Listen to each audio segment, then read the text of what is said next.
Good morning. I'd like to welcome you to the Board of Selectmen meeting of Monday, November 2nd, 2015. It is now 8:30 a.m. The first order of business is the Pledge of Allegiance.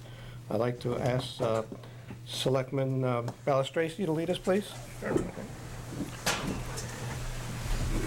I pledge allegiance to the flag of the United States of America and to the republic for which it stands, one nation, under God, indivisible, with liberty and justice for all. Thank you, Carl. Before we begin with item 2, I have one item to add to the agenda. It is a request for a sign on the green. We'll make that item 10.3. Do I have a motion, please? So moved. Second. Is there a second? All those in favor? Aye. Aye, thank you. Item 2, public forum, limited to 3 minutes on any agenda item. Anybody wishing to address the board on any agenda item? Seeing none, we'll move along. Item 3, excuse me, approval of the minutes for October 19th, 2015, which was a regular meeting. Do I have a motion? So moved. Second. Any additions or corrections? None? Gary? Well, we talked about the coastal resilience. It says for the next meeting. I think that should have said for a future meeting. I agree with you, right? Since we don't have it on the agenda. Anything else? See none, I'll call for a vote On the motion as amended. as amended. Okay, all those in favor? Aye. Aye. Okay, thank you. Item 4, Energy Task Force. Julie Paquette. Hi, please join us. Discuss and take possible action on a recommendation from the Energy Task Force to hire engineering services. Good morning, Julie. How are you? Good morning. Thank you for having me here this morning. We were approached, so I'm a member of the Energy Task Force here in town, and Joe actually attended our meeting about a week and a half ago, last Thursday, and we had a lengthy discussion about an approach to addressing some deferred maintenance and other projects within the Board of Ed buildings using an energy performance contract, and actually how they're being referred to these days as energy savings performance contract, and also using an additional third-party consultant to serve as an owner's rep for that work. I'll give you just a quick take on it from my perspective and to give you a sense of where that perspective comes from. I'm the Director of Energy Management for Yale University, and I execute about $8 million a year of work on campus using energy performance or energy service companies. So I have a fair amount of experience in how those go well and how they may not. And I understand the town had some background, was it 15 years ago or? About 20. Yeah, about 20 years ago, and I do think the industry as a whole has come quite a long ways, and the state in the past 5 years has been very active in issuing best practice guidance on how to do these at the municipal level. So, there are many companies working within Connecticut on this type of work, successfully following these guidelines.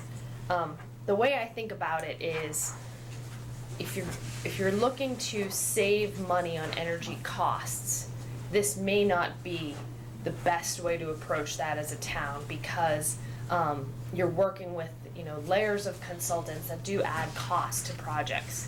But if you're looking to address infrastructure and building projects in such a way that energy savings can pay for it, then it's a great vehicle for that. So I think sometimes people go into it thinking their energy bills are going to be cut by 30%, and no doubt energy will be saved, but you'll be paying back that money on the projects. So getting a big cut in your energy bill that's not what's happening. But what is happening is you're handling projects that you don't have to pay for in another way, because you're going to pay for them in an energy savings approach. So we talked about it quite a bit as a task force, and looked at the materials that a company that had been working with the Board of Ed provided, and basically concluded that the Energy Task Force would like to make a recommendation that we do proceed with proactively managing our energy infrastructure, and to do it with a third-party energy savings performance consultant as an owner's representative, with the intention that we would be moving forward with an energy savings performance contract, and that we include both the school and the town buildings, because the bigger the initial survey grouping is, the better mix of projects will come into the energy performance contract. And also, if we're working with a consultant, we would also like to task them with additional, what you might call value-added energy efforts here in Guilford. And what I mean by that is, you know, we pay energy bills in a number of different ways across the Board of Ed, you know, town facilities. What I would like to see, and what the task force would like to see, is all of those energy costs basically being looked at together. So, you know, we said this casually during the meeting last week, so that when you see the town budget in the newspaper, you see energy. Right now, what you see is energy costs that come into play like in eight different spots.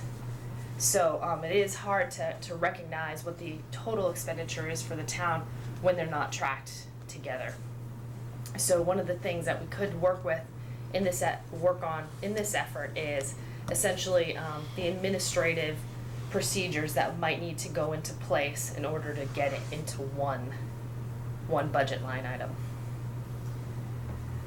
Are there any questions? So you're recommending that we enter into an agreement Yes, I'm recommending. with a consultant type?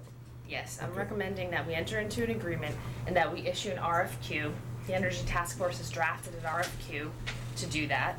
And we actually did look that the state does recommend 10 different companies across Connecticut who do this work. The company that we've been speaking with, ECG, is one of those companies.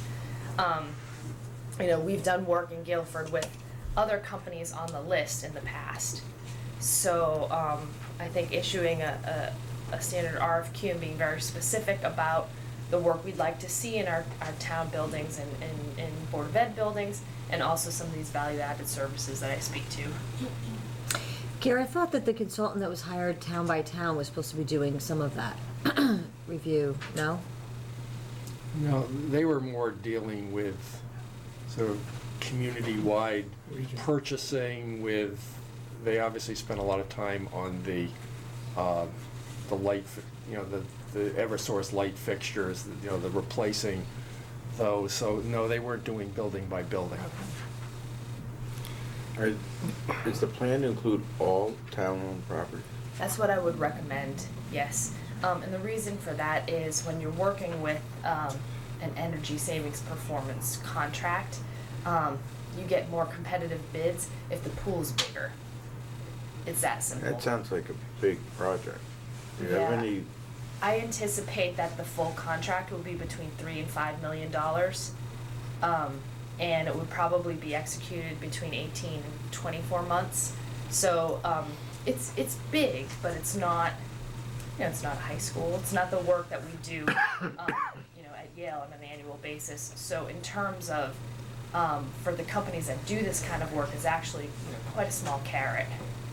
if we were to get to your ideal in the budget where energy would be a line item, would a cost like this be in that line item, or would it be just fuel costs? It would just be the primary, so it would be fuel costs and electricity.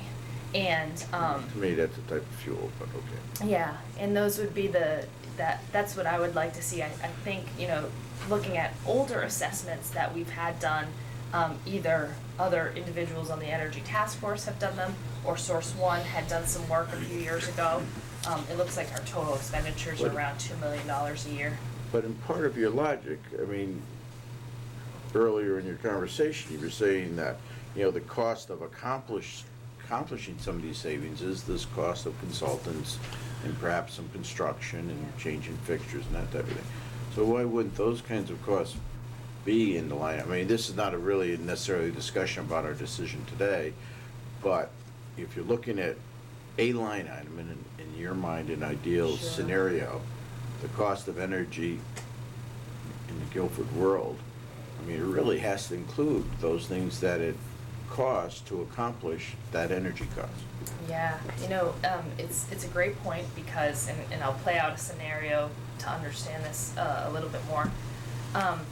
If we were to execute, say, $4 million of work with an energy savings performance contract, and we might pay, say 30 or even as much as 50% of overhead to accomplish that work.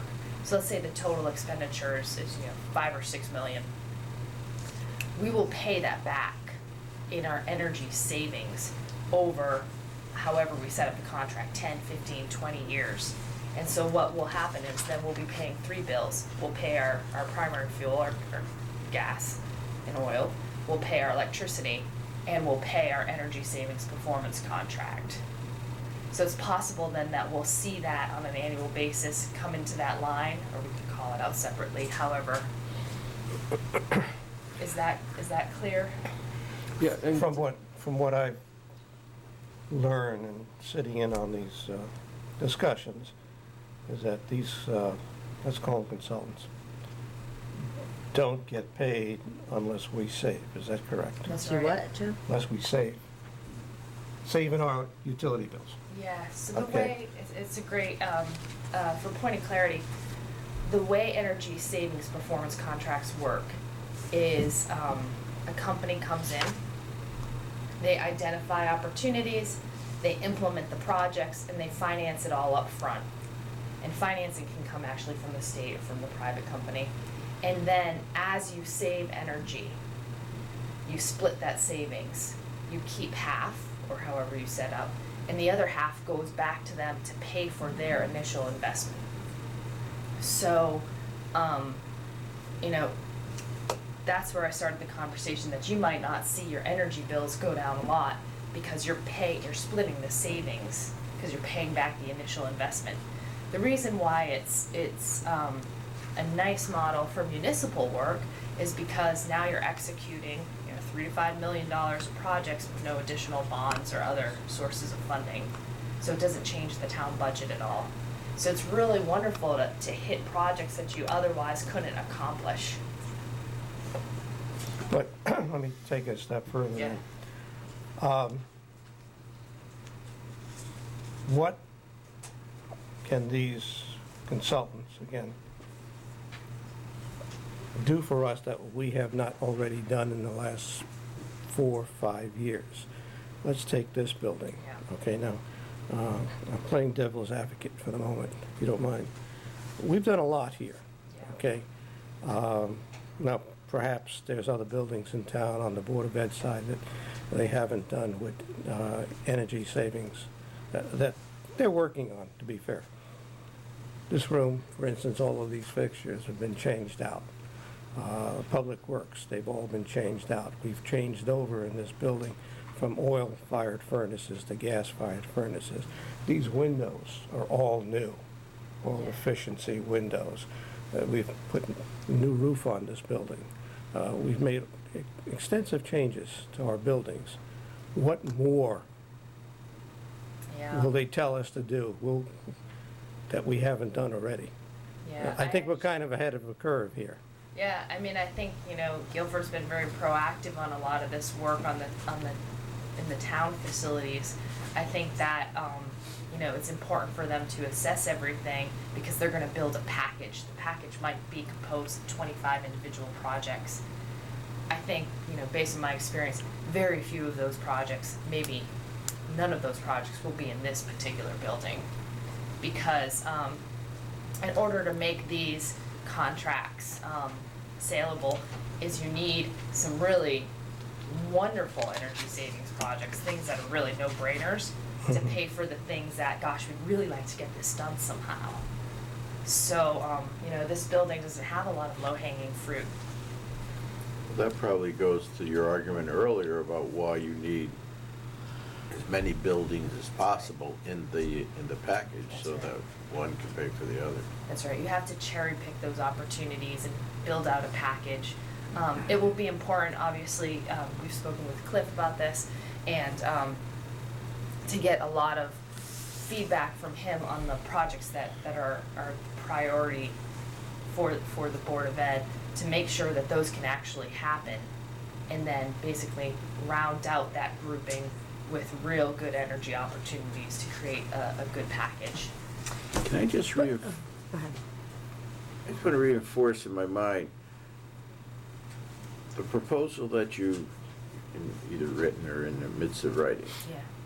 I mean, it isn't $3 million we have to come up with, it's $3 million that it might cost that we pay in lieu of energy costs in the That's future. right. I mean, Yeah. so it's, I don't want to say it's zero because it's probably not, but if we go ahead with this, it's not as if we're spending $3 million up front. That's right. That's right. But the question I have, though, is they're gonna come back and make recommendations for changes. That's what you have to spend money on, correct? No. So basically, you accept the package, and you get under contract, and the contract is, pretty heavy duty. You get under contract and you say, yeah, let's do it.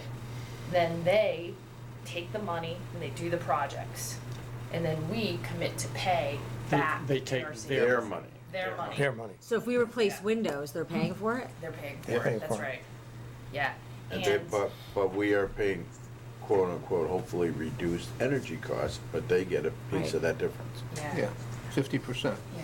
What people really love about it is, Guilford's spending upwards of $2 million on energy per year right now.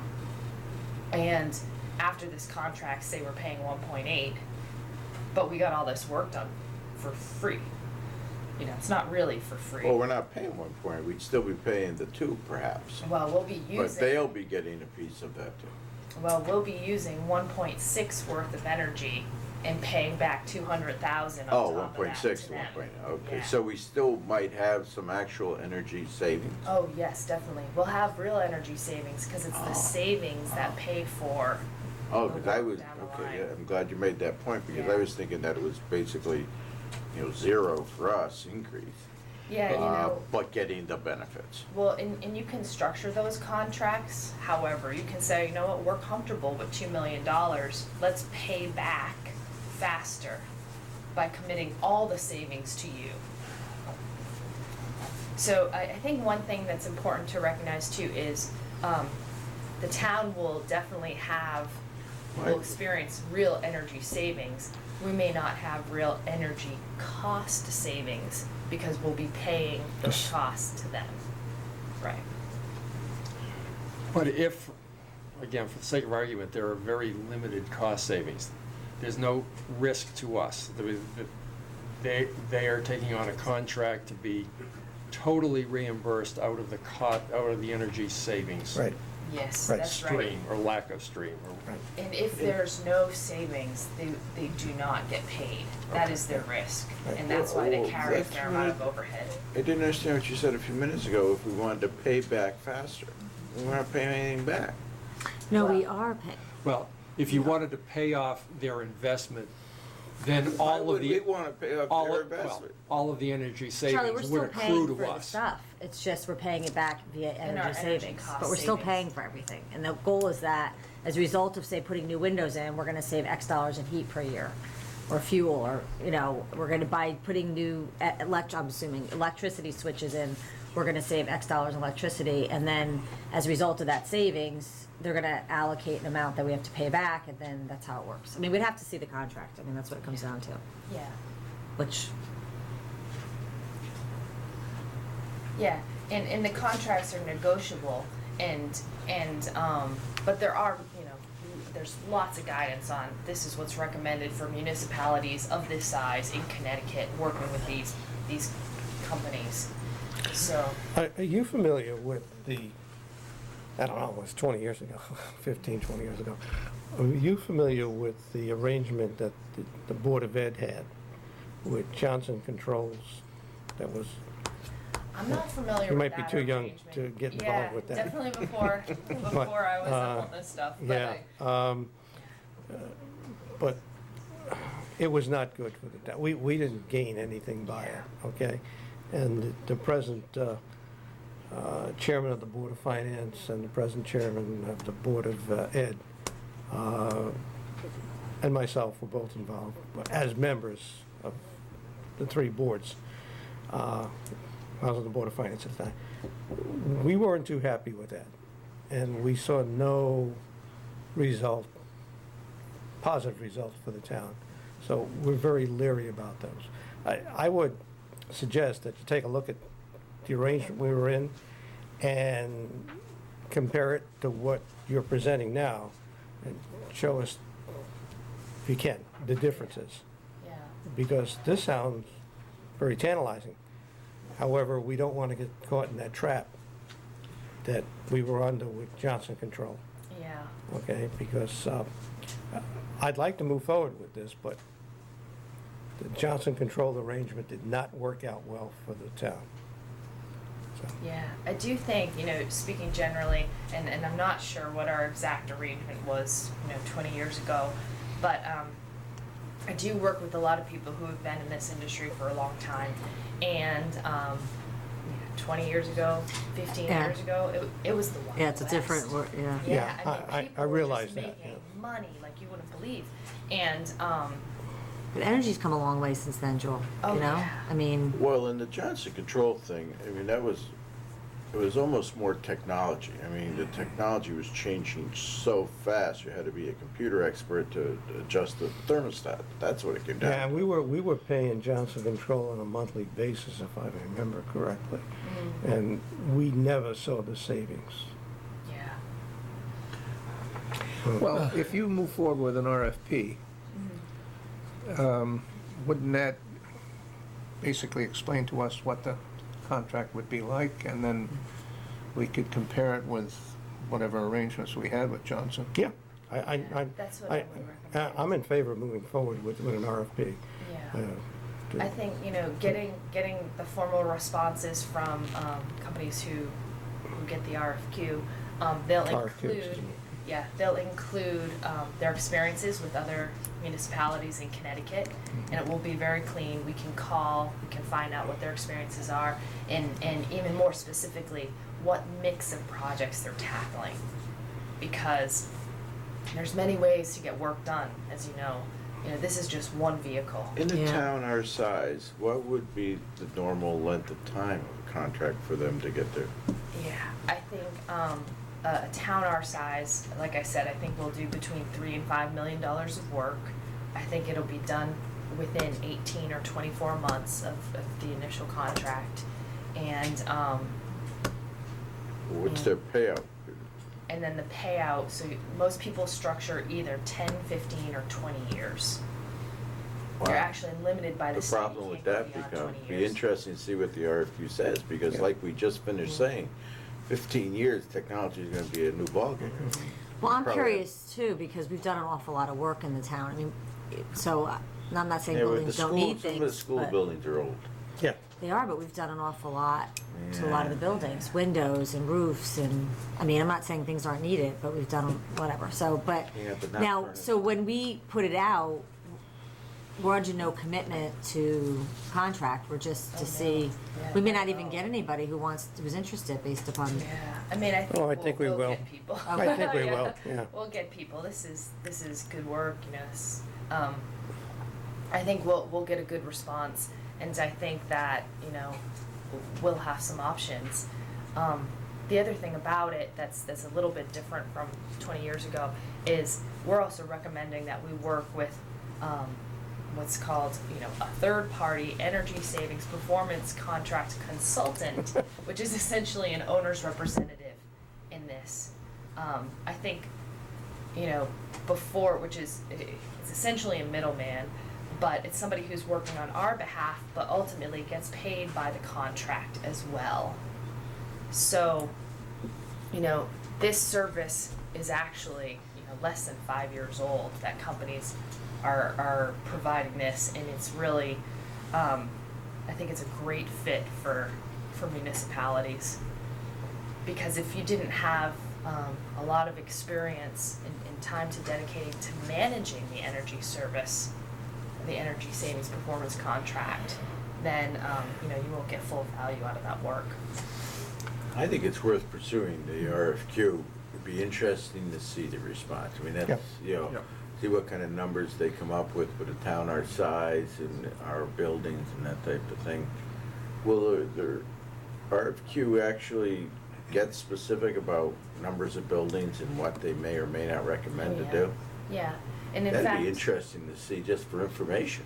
I mean, to answer your question, they're gonna tell us, we've got 3 buildings that are gonna pay for the contract. They'll be really broad brush about it before they do the Of full course, they're not audits, gonna but- tell you everything they're gonna do. Do we need to actually do action, Joe, Yeah. for her at this point, or? I'd recommend we put a motion together, yes. Can I just Gary? ask one more question? Sure. How crucial, and Sheila's here, so pay attention, Sheila. How crucial is this single line item for energy, given the fact that we have town budgets and Board of Education budgets? I mean, can that be a memo account or,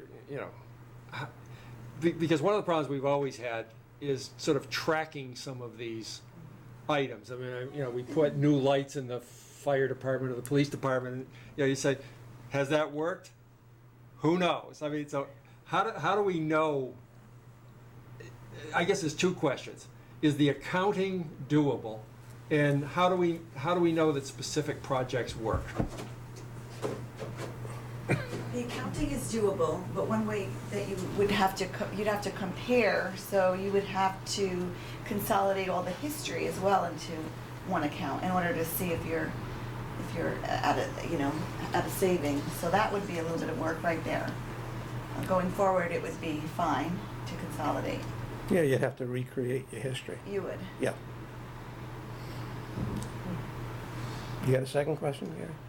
Well, and will this measure project by project?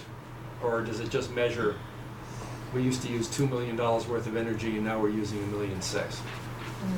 Well, so they'll get, so part of a key component to energy savings performance contracts is what's called M&V, measurement and verification. So they'll actually track each individual measure, and because they'll have to demonstrate their savings, and that's why they get paid. There is one complexity to that. So if, for instance, we've got nice LEDs in this room, so clearly these light bulbs are using less energy, less electricity than the previous light bulbs. But that doesn't go to say we could be using this room twice as often. So sometimes people get frustrated that they've done something good, but they're not seeing the savings. Right. And it's because it's just being utilized more, which is a good thing. But isn't it, when you talk about accountability, isn't it the responsibility of the company to show a savings? Because they don't get paid unless Yeah, they can for show. sure. So what they would do in that instance is that they would actually demonstrate that, okay, no doubt these light bulbs are using less electricity than the previous light bulbs. So they'll either show that through calculations or they'll install a meter that's actually on the circuit serving the room. So even though the meter that's tied, to our utility meter where we're paying our bills, the electricity might be going up there because this room is being used more, but we're metering this room so that we know these light bulbs are using less electricity. So it can get very complicated, the M&V process, but there are international standards on how to do that for this work. I trust if we do this, you're gonna stay involved and help us understand some of this, since You have to. you know it much better. You're committed, man. Sounds on That's my part own. of the deal. I make a motion that we do this only if Julie stays involved. Absolutely. Right. Okay. Yes, we plan to be involved. So I'll make a motion, authorize the Energy Task Force to put out an RFQ to hire an energy and engineering service. Yes. But I'd ask that we have a look at the RFQ just to see what it looks like. Normally we don't, unless we ask, I'd just be curious to see what it looks like. Yeah. When you say the Energy Task Force, we're coordinating it through the purchasing department. Correct. Right, always, yeah. Always. It Is has there a to go second to through- that motion? Gary, second? Any, Whatever, Gary. Half and half. You can have Yeah, some. okay. you guys want to split? Well, you can have 2 seconds, that's not a problem. We can both. Okay. Any discussion on the motion? Seeing none, I'll call for a vote. All those in favor? Aye. Aye. Thank you, Julie. Thank guys. you. Very much. Great job. Item 5, Finance Director Sheila Valano, consider and take possible action on a pre-retirement debt benefit wording in the Volunteer Fire Department Financial Security Plan and Trust Document revisions. Morning, Sheila. Morning. You found a parking space. On the street? There were no parking spaces this morning. Okay. First of all, I just want to address the agenda. I don't know if it's something we have to change formally. Go right ahead. Okay. We want to address post-retirement benefits, not pre-retirement. Okay. So it's just a wording change. Do I have a motion to change that? So moved. Second. All those in favor? Aye. Aye. Okay, motion passes. Okay. Okay, so, you have in front of you a resolution for the Volunteer Fire Department Financial Security Plan. And this is not a pension plan, it's more of an incentive plan that was established in 1990 and then rewritten into its current version in 1995. It was adopted at that point by the Board of Selectmen.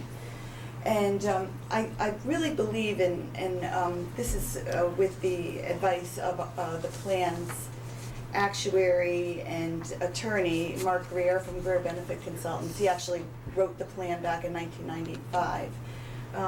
That there was a word missing, and that's, and I'll explain this to you, from the benefits section of the plan.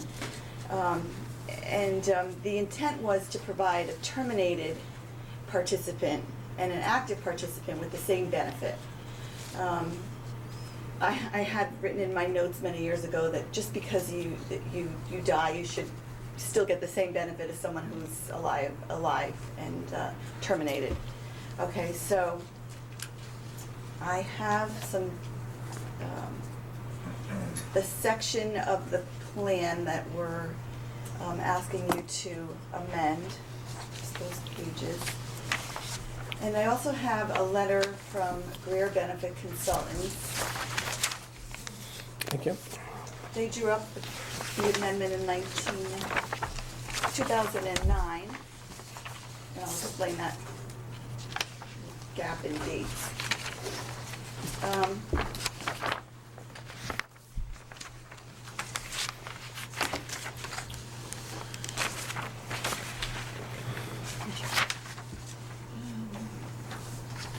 Is there an extra one of the, Yes.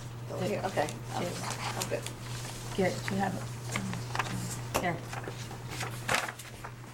No, she needs the letter. That's okay, that's okay. So the whole point of the amendment is to, as you can see in Greer Benefits letter, is to provide vested terminated participants with the same retirement, pre-retirement, and post-retirement benefits in the same amount and the same manner as an active participant. That's what was contemplated originally when the plan was drawn up, except the words were missing. So quickly, if you look at page 3, section 4.1A, they talk about a retirement benefit, and they discuss a participant or terminated participant who has reached his normal retirement date prior to his death. And then if you go down to 4.2, which is the death section, under pre-retirement, a participant who dies, we leave off or terminated participant.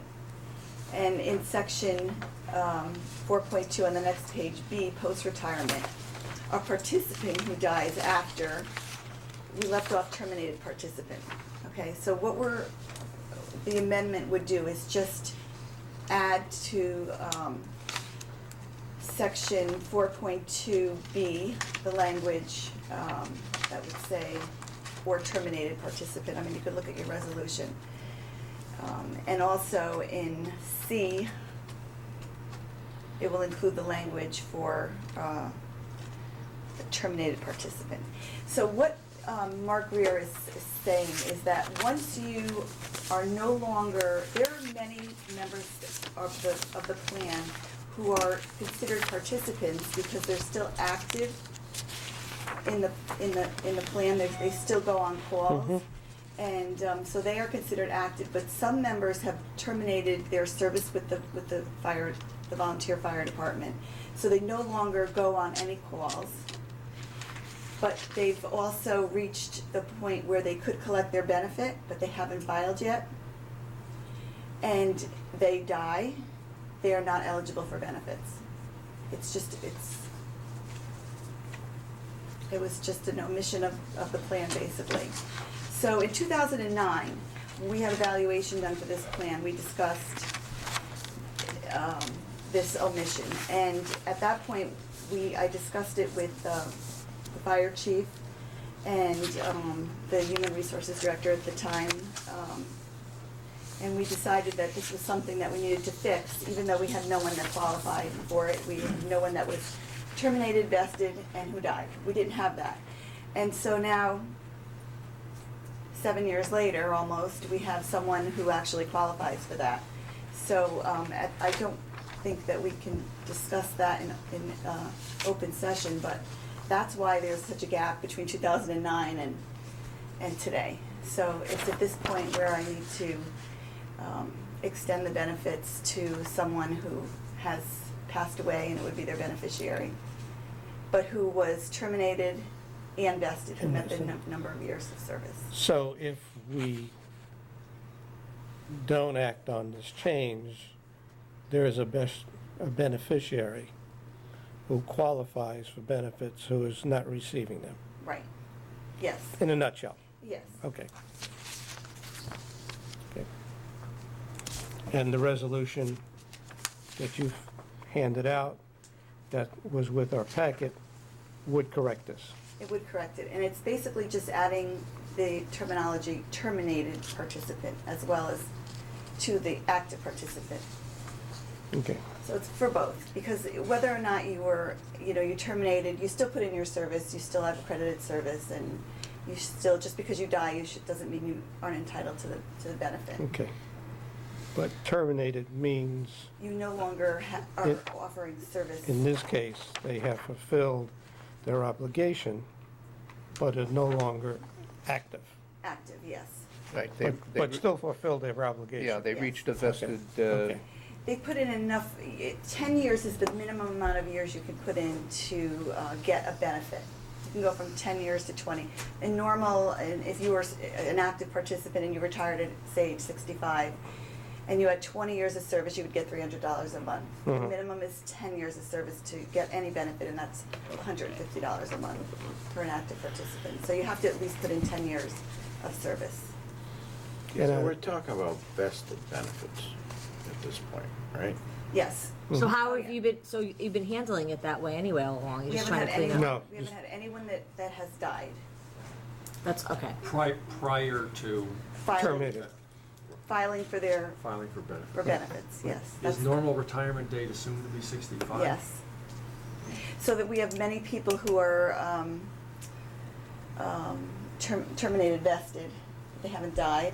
If they died, it would be the same issue if they reached 65 and didn't apply. And there's a couple of people that we're trying to find that have reached 65 and they've passed 65, and we need to track them down. Some they may have forgotten. There's one or two people that are, and then there's some that, a month before they're 65, they come in and fill out all the paperwork. The So. word terminated, perked my ears a little bit, because that's just, It's a pejorative. that's right, yeah. But if they're vested Mhm. funds, I was just thinking of terminated versus terminated for cause. It's, but if they're funds, it's tough. When, They've earned it. They've They've earned it. They've earned it. Whether they made a mistake or did something, whatever, they earned that part of it, I guess. okay, For clarification, Sheila, if somebody starts taking their benefit and then dies, Right. does anything accrue to the to Yes. the spouse, I Yes. presume, who would be the normal beneficiary? Well, they can designate any beneficiary they want when they fill out their application for benefits, and the benefit is a 15-year certain period, and life. So if they died before the 15 years was up, their beneficiary would get the remaining payments all the way to 15 years. If they lived for 30 years, they would continue getting benefits for their lifetime for 30 years, but it's a 15-year certain benefit.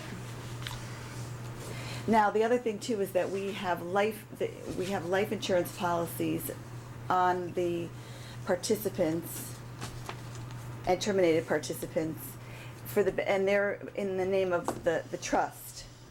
So we've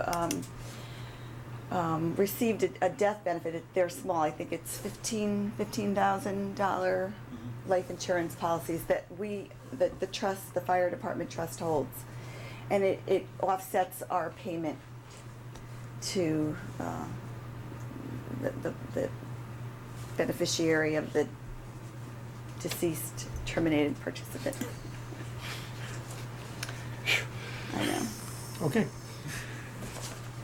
And as a matter of practice, do we fund this?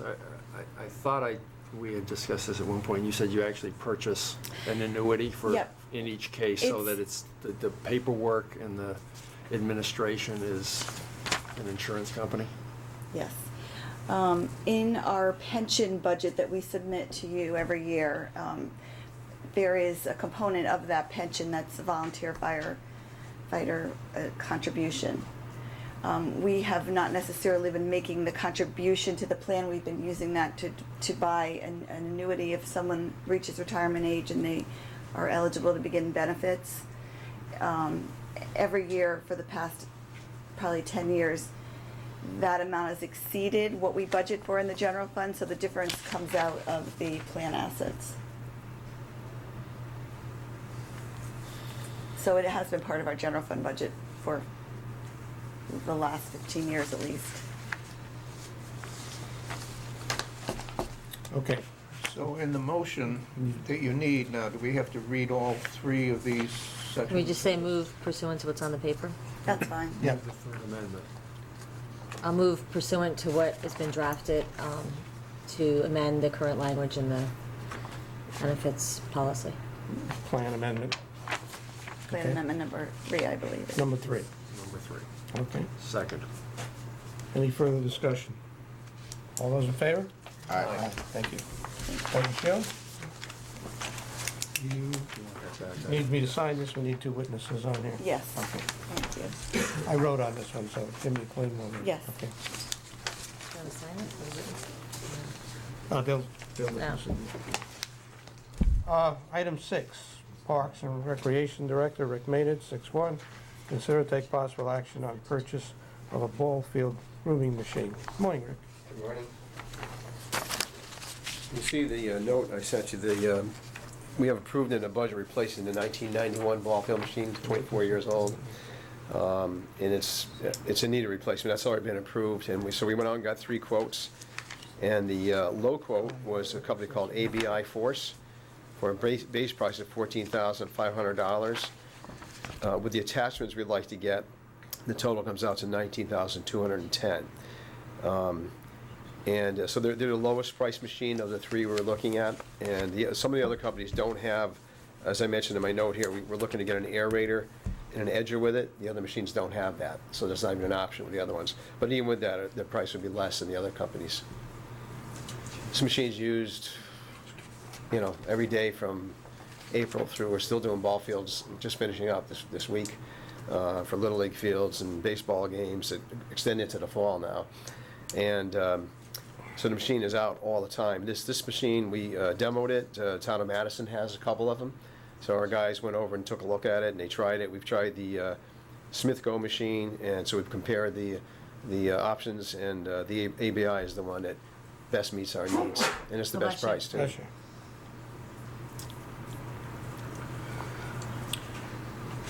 Okay, Rick. I would move we approve the purchase of the ABI machine with attachments for a total of $19,210.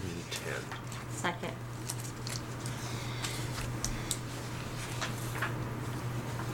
I don't know if you said it, but Okay, that's motion's about been made and 2,000 seconded. Is under there budget. any discussion? Gary? It's about 2,000 under budget. Yeah, I don't right. remember you saying Yeah.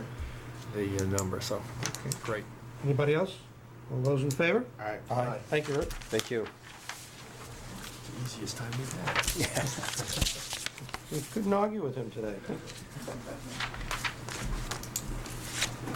Okay, consider and take possible action to authorize the first selectman to award bid 10-1516 diesel fuel number 2, heating fuel oil and unleaded gasoline after bids are received at 9:30 a.m. on November 6, 2015. Good morning, Pat. Good morning.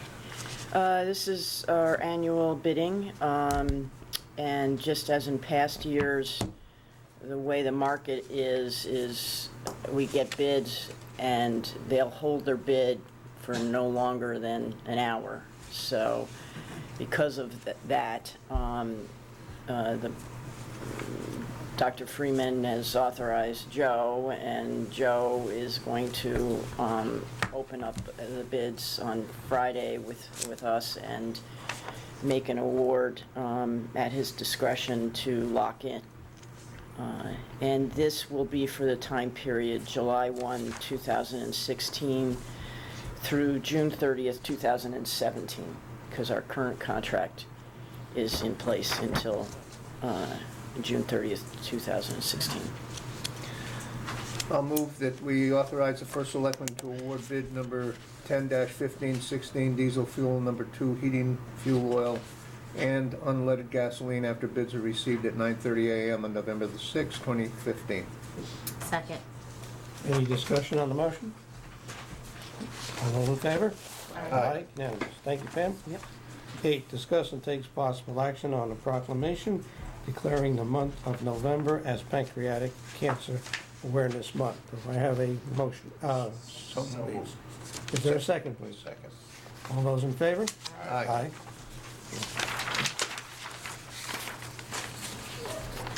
Item 9, appointments and resignations. Act on 9.1, act on a recommendation to move Joseph Travellino from an alternate to a regular member of the Public Works Commission to fill a vacancy for a term to expire May 31st, 2016. So moved. Second. All those in favor? Aye. Thank you. 9.2, act on a recommendation to appoint Kimberly Howland to the Housing Authority for a term to expire March 31st, 2018. Do I have a motion? So moved. Second. Second. All those in favor? Aye. Aye, thank you.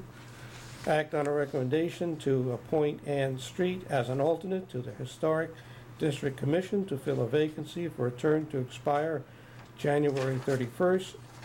This can't be right. No. 2010? No, Tracy? I'll look it up. 2017, maybe? Do you have the correct date on that? It should be 2020. 2020, okay. So moved. Second. All those in favor? Aye. Thank you. Item 10, request for the use of town property. We have 10-1 to 10-3. 10-3 was just added at the beginning of the meeting. Gary? I would move that we approve the 3 sign uses, the sign placements and the use of the green by the Boy Scout troop for the Strawberry Social as delineated in the agenda as amended. Second. All those in favor? Aye. Unanimous, thank you. Item 11, correspondence. We have the building officials' monthly report and the Public Works Department monthly report. And I have one to add, which I passed on to everybody. No questions on that. We did receive a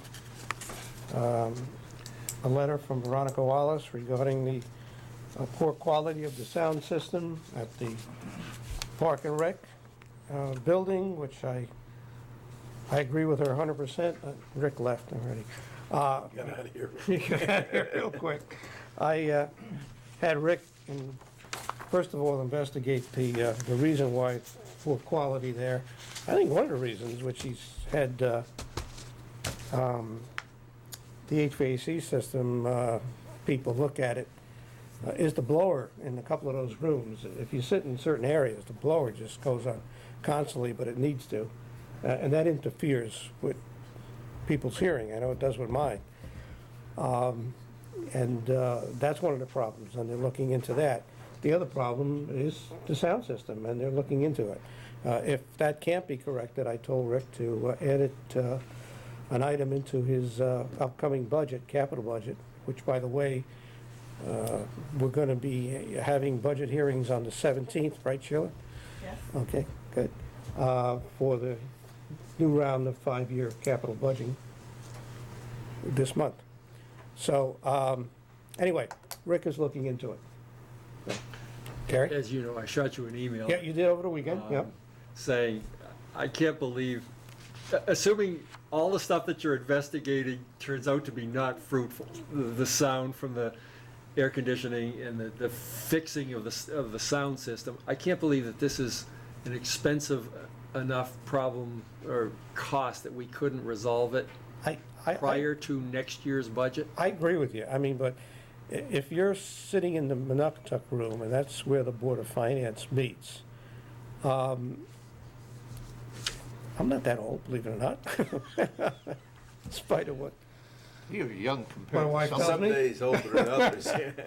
I have trouble hearing the guys up front on the board at the Board of Finance meeting sometimes because that damn blower. So that's not a sound system issue. No, that's not. That's an air conditioner. I mean, who's the guy who's in commercial air? Yeah. Takes care of that building. Yeah, we have a maintenance contract on that, don't we? They've been looking into it. But that blower has to stay on constantly to circulate fresh air, thank God, in that building. But that does interfere with the sound system in there. And we can't have it turned off. So Rick is looking into addressing the problems there. Now, I was at the Board of Finance debate, was it last weekend? Yeah, it was last weekend. And the room was situated differently, but sure enough, people had problems hearing the candidates speak. And the mics that you see on the table, like you see here, is not Yeah, for amplification. for the people to hear in the audience, is for the GCTV taping. So Rick is looking into putting mics at the table that the audience can benefit by. So we are looking into it, but Veronica's absolutely right. I don't Yeah, care no, what I'm- room you're in that building. I'm not arguing, I'm just saying that It's, if it's just the microphones and the sound system, we ought to be able to not wait a year I and agree. a half to fix it. No, If it's a major project, then fine, it'll go in the budget, but Yeah. that was my only point. And I did receive an email from Mr. Passes, and he had some issues with the sea level rise report and planning and zoning, and I responded back to him, and I think I've copied you all on it. So if not, you'll get it today. We did send it out on Friday, so Karen will copy you on it. Okay? Okay. That's all I have on correspondence. Anybody else? Okay. Old business, anybody? New business, by the time this tape gets out, election day will be over, so I hope you voted. Carl? I just want to say, I had the privilege of attending a concert at the high school in the new auditorium the other night. And what a pleasure it was to be in that room with the acoustics and also the professionalism of our student orchestra members and wind ensemble members. I mean, it was just an incredible quality of music that we enjoyed. And the announcement was made that most schools in Connecticut have a participation of around 20% of their students in music, some form of music. Guilford has 52% of our students involved in some kind of music program, which is really phenomenal. But the quality of the student musicians was really terrific, and I think the town's going to enjoy that room. There won't be any acoustical problems with No, no, not that room. Good.